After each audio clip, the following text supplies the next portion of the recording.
Students exercise 1.15 start करने से पहले हम टेक्स्ट को डिस्कस करेंगे। टेक्स्ट बेसिकली है क्या? In 14th century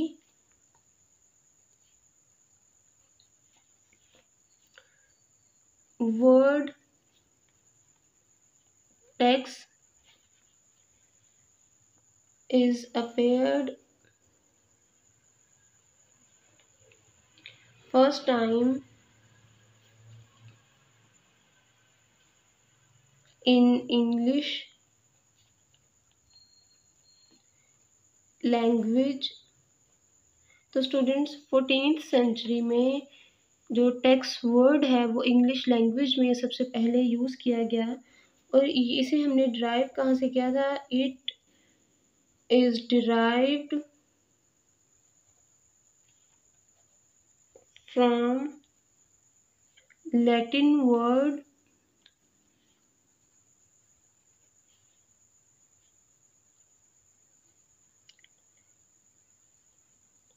taxer and its meaning is to assess। तो स्टूडेंट्स बेसिकली टैक्स एक ऐसी चीज़ है जो किसी भी शख्स की प्रॉपर्टी पर या फिर उसकी इनकम पर लगाया जाता है। तो टैक्स सबसे पहले इंग्लिश लैंग्वेज में अपेयर हुआ और इसे लैटिन वर्ड टैक्सर से डिराइव किया गया। उसका मतलब है टू असेस, यानी यहाँ पर ये असेस करना कि एक पर्सन के पास या हम कह सकते हैं किसी भी शख्स के पास कितनी प्रॉपर्टी है या उसकी कितनी इनकम है। और टैक्स बेसिकली एक ऐसी चीज़ है जो हर पर्सन को किसी न किसी फॉर्म में गवर्नमेंट को पे करना पड़ता है। गवर्नमेंट हमारे ऊपर बहुत तरह के टैक्स लगाती है और ये टैक्स किस तरह से या किस परसेंटेज के लिहाज से होते हैं ये अब हम इसमें फाइंड करेंगे। तो स्टूडेंट्स टैक्स की प्रॉपर डेफिनेशन को अब हम डिस्कस करेंगे। A tax is an amount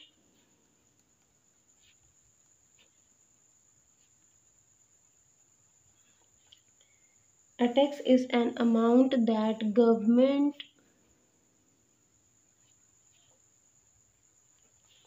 imposes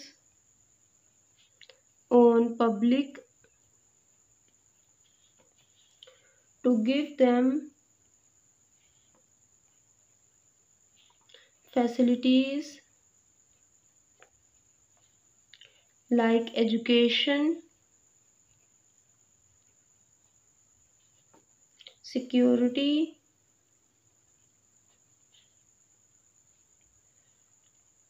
roads etcetera. तो स्टूडेंट्स टैक्स एक ऐसी अमाउंट है जो गवर्नमेंट अपने पब्लिक पर इम्पोज करती है, क्योंकि गवर्नमेंट हमें फैसिलिटीज़ प्रोवाइड करती है एजुकेशन की, सिक्योरिटी की, रोड्स की, हॉस्पिटल्स की। इस तरह से हमें बहुत सारी फैसिलिटीज़ गवर्नमेंट प्रोवाइड करती है। उन फैसिलिटीज़ के अगेंस्ट वो हमसे टैक्स भी लेती है। तो स्टूडेंट्स ये थी हमारे पास टैक्स की प्रॉपर डेफिनेशन। अब हम यहाँ पर टाइप्स ऑफ टैक्स को डिस्कस करेंगे। Types of tax. टैक्स हमारे पास दो तरह से होते हैं, डायरेक्ट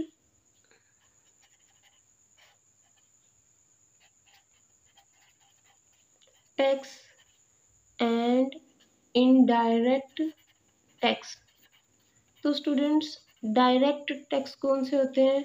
जो हमें बेसिकली एक नोटिस की फॉर्म में आते हैं और हम उन्हें पे करने के लिए खुद जाते हैं। लेकिन इनडायरेक्ट टैक्स कौन से हैं? जो हम गुड्स और सर्विसेज कमोडिटीज़ पर पे करते हैं। जैसे अगर हम एक सोप बाय करें तो उस पर इनडायरेक्ट टैक्स गवर्नमेंट की तरफ से अप्लाई किया होता है, तो वो हम उसकी प्राइस में ही उसको पे कर देते हैं। इसी तरह से जब हमारे बिजली और गैस के बिल आते हैं तो उनमें भी टैक्स होता है, वो भी हमारे पास इनडायरेक्ट टैक्स के फॉर्म में है।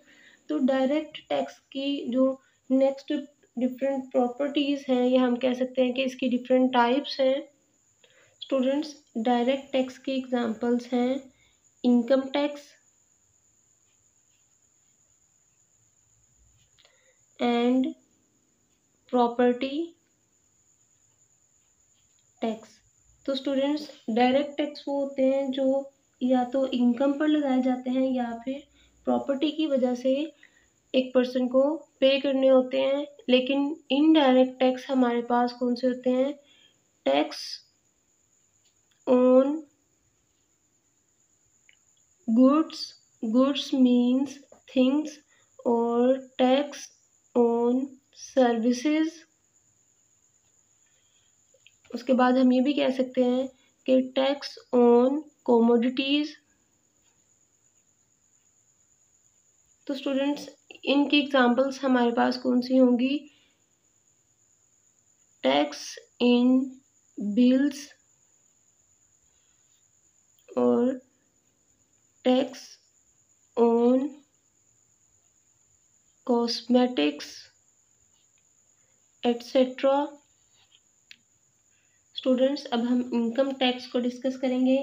इनकम टैक्स बेसिकली ऐसे टैक्सेस होते हैं जो गवर्नमेंट की तरफ से एक लिमिटेड इनकम के से ज़्यादा जो इनकम होती है उस पर लगाए जाते हैं। ये नहीं कि हर शख्स की जो इनकम है उस पर टैक्स होगा, नहीं, इसके लिए एक ख़ास लिमिट होती है। अगर किसी की इनकम उस लिमिट को क्रॉस कर जाए तो उस पर फिर टैक्स लगाया जाता है। तो स्टूडेंट्स, इनकम टैक्स की हम डेफिनेशन यहाँ पर इस तरह से करेंगे। Income tax is a tax imposed by the government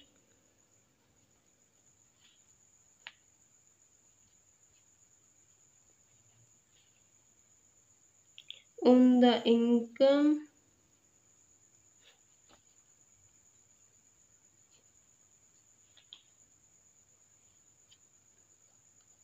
तो स्टूडेंट्स, इनकम टैक्स जो है वो गवर्नमेंट इम्पोज करती है लोगों पर इफ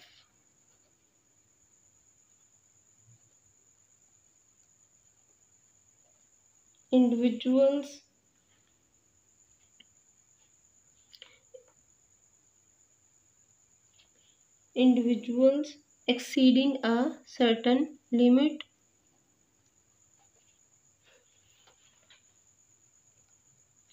तो स्टूडेंट्स, बेसिकली इनकम टैक्स ऐसा टैक्स है जो गवर्नमेंट हर उस फर्द पर लगाती है जिसकी इनकम एक ख़ास लिमिट से एक्सीड कर जाए। तो इसके लिए गवर्नमेंट ने इस यानी एक चार्ट बनाया हुआ है, या इस तरह से कह सकते हैं कि अनाउंस किया गया है कि रेट ऑफ इनकम टैक्स किस तरह से होंगे कि एनुअली अगर किसी शख्स की इनकम 15 लाख है, या फिर हम इस तरह से कह सकते हैं कि 6 लाख है या उससे ज़्यादा है, तो उस पर उसे कितनी इनकम टैक्स पर पे यानी इनकम की वजह से टैक्स पे करना पड़ेगा। तो स्टूडेंट्स, ये बात सबसे ज़्यादा ज़रूरी है कि हर इनकम पर टैक्स नहीं होता। कुछ इनकम ऐसी होती हैं जिन पर कोई टैक्स नहीं होता। तो अब हम उस इनकम को डिस्कस करेंगे। तो स्टूडेंट्स, अब हम डिस्कस करेंगे एग्जेम्प्टेड इनकम को। The income which is exempted means free from tax is called exempted income। तो स्टूडेंट्स, ऐसी इनकम जिस पर कोई टैक्स नहीं होता वो होती है हमारे पास एग्जेम्प्टेड इनकम। और उसके बाद अब हम डिस्कस करेंगे टैक्सेबल इनकम को। तो टैक्सेबल इनकम हमारे पास किस तरह से है?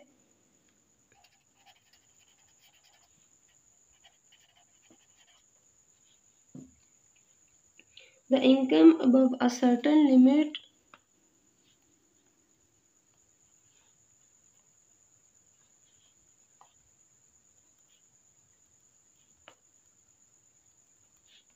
is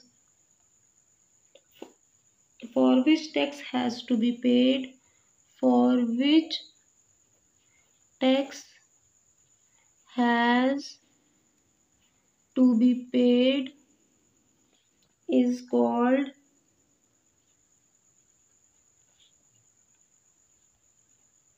taxable income. तो स्टूडेंट्स, टैक्सेबल इनकम हमारे पास कौन सी इनकम है जो सर्टेन लिमिट को क्रॉस कर दे और उसके बाद हमें उस पर ज़रूर टैक्स पे करना पड़ता है। This type of income is called as taxable income. Students, exercise 1.15 question number 1 है, Jawar has annual income of 1 million, find amount of income tax.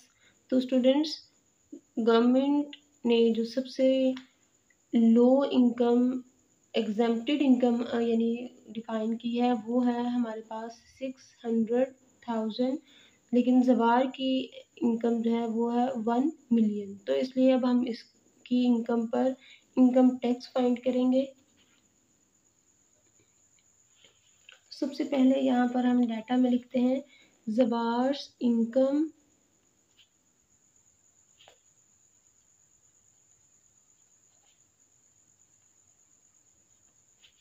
Is equals to ₹1 million. Exempted amount क्या होगी, कॉन्सेप्ट में हमने detail में discuss किया था कि exempted amount है हमारे पास 600,000। तो स्टूडेंट्स, अब हम इसमें फाइंड करेंगे जो टैक्सेबल इनकम है। सबसे पहले तो taxable income is equals to total income minus exempted income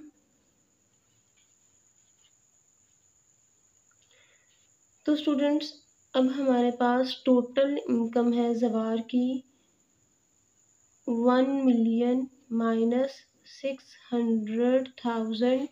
तो स्टूडेंट्स, जब हम इन सबको माइनस करेंगे तो हमारे पास आंसर होगा 400,000। तो स्टूडेंट्स, टैक्सेबल इनकम है हमारे पास 400,000 और 400,000 की इनकम पर हम यहाँ पर rate of income tax apply करेंगे 2.5%। तो लिखते हैं रेट ऑफ इनकम टैक्स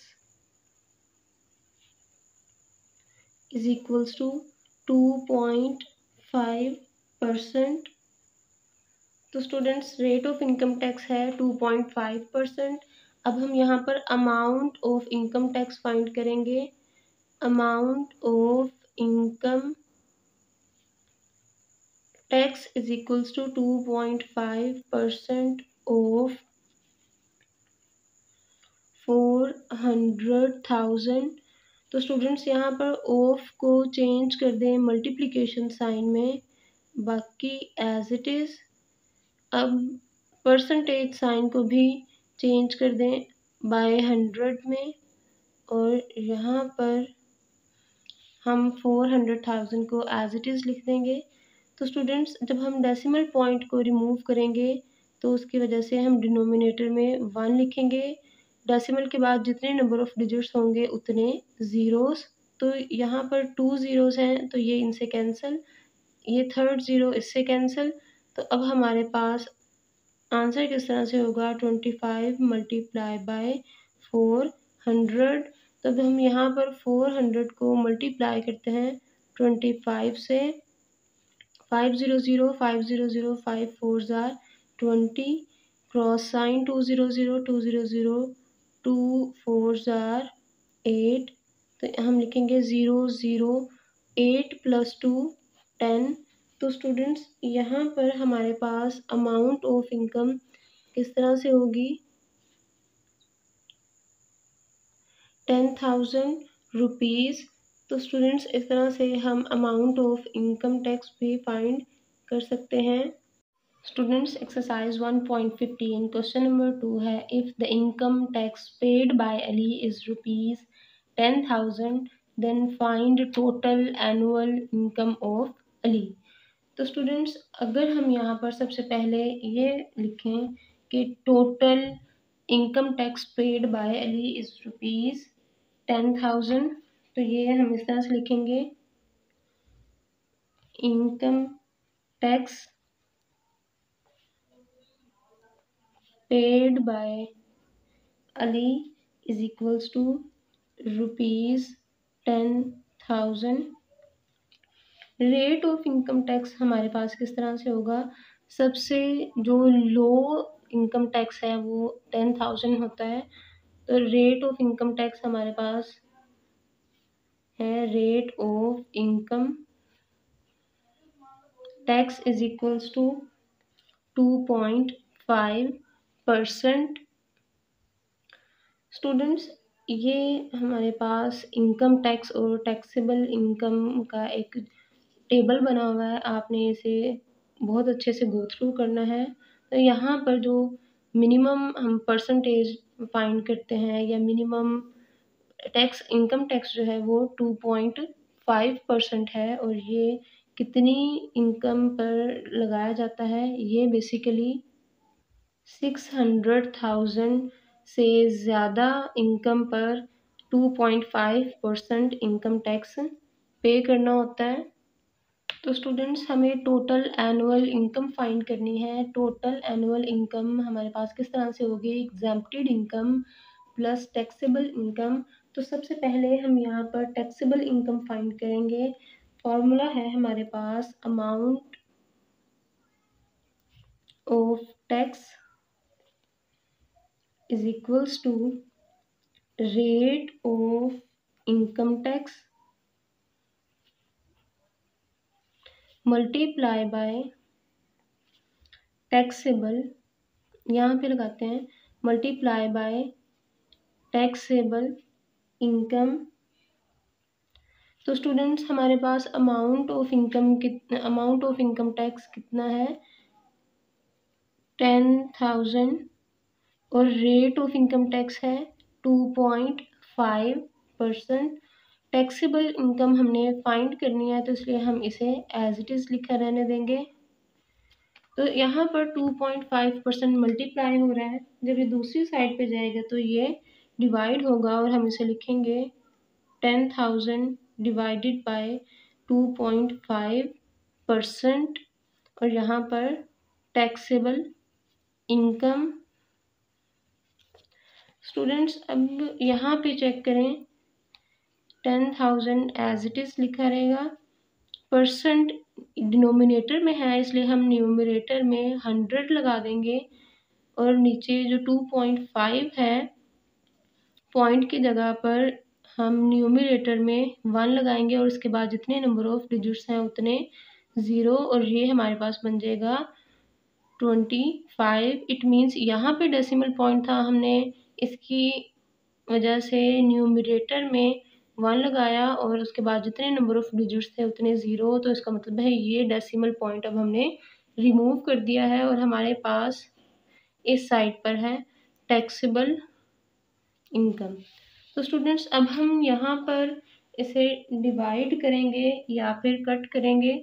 तो स्टार्ट करते हैं, 5 5 ज़ार 25, 5 2 ज़ार 10, फिर 5 1 ज़ार 5, 5 2 ज़ार 10 और 0 एज इट इज़। अब 20 को 2 से मल्टीप्लाई करें तो ये बन जाएगा 40, और 40 को 10,000 से मल्टीप्लाई करें तो यहाँ पर हमारे पास आंसर होगा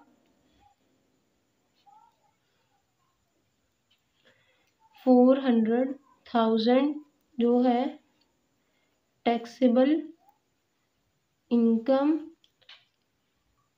टोटल एनुअल इनकम है हमारे पास, टोटल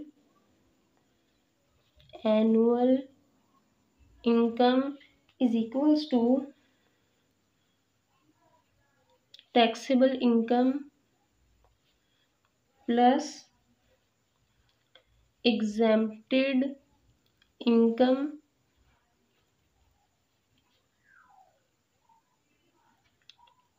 स्टूडेंट्स हम यहाँ पे प्लस साइन लगाएंगे। टैक्सेबल इनकम है 400,000 प्लस एग्जेम्प्टेड इनकम होती है हमारे पास 600,000। जब हम इन दोनों को ऐड करेंगे तो हमारे पास आंसर होगा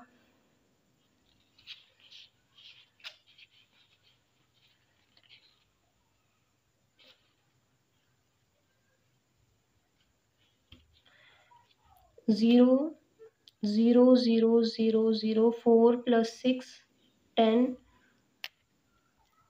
तो स्टूडेंट्स हमारे पास टोटल एनुअल इनकम है 1 million.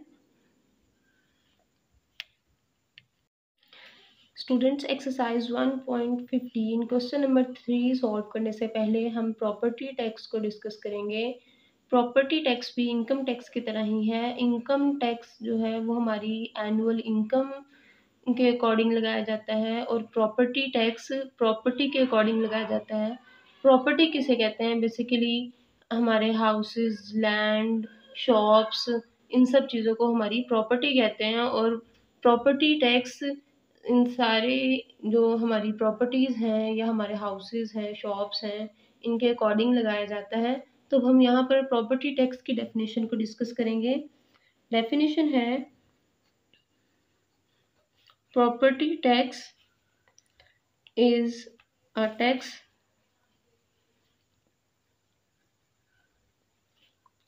imposed by government on the properties of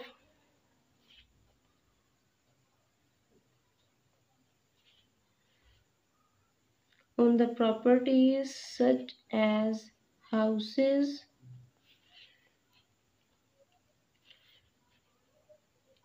lands and shops etc। यानी इनकम टैक्स किस किस चीज़ पर लगाया जाता है? हाउस पे, लैंड पे या फिर शॉप्स पे। तो स्टूडेंट्स अब हम सॉल्व करते हैं question number 3। Asra owns a plot of worth ₹400,000। Find amount of property tax at the rate of 3%। तो स्टूडेंट्स यहाँ पर हम सबसे पहले वर्थ ऑफ प्लॉट लिखेंगे।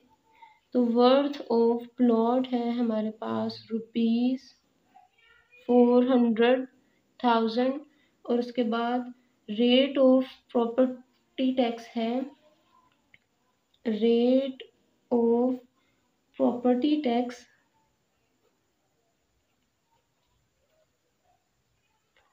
3%। फाइंड हमने क्या करना है? Amount of property tax. तो यहाँ पर लिखते हैं अमाउंट ऑफ प्रॉपर्टी टैक्स हमने फाइंड करना है, इसलिए हम इसके सामने क्वेश्चन मार्क लगा देंगे। फॉर्मूला लिखते हैं amount of property tax is equals to 3% of worth which is 400,000। Percent को चेंज कर दें बाय 100 में और ऑफ को चेंज कर दें मल्टीप्लिकेशन में। तो स्टूडेंट्स अब हम यहाँ पर लिखेंगे 400,000 एज इट इज़। अब ये 2 zeros इन 2 zeros से cancel. 3 multiply by 4,000, 4 3s are 12। तो स्टूडेंट्स हमारे पास अमाउंट ऑफ प्रॉपर्टी टैक्स कितनी है? 12,000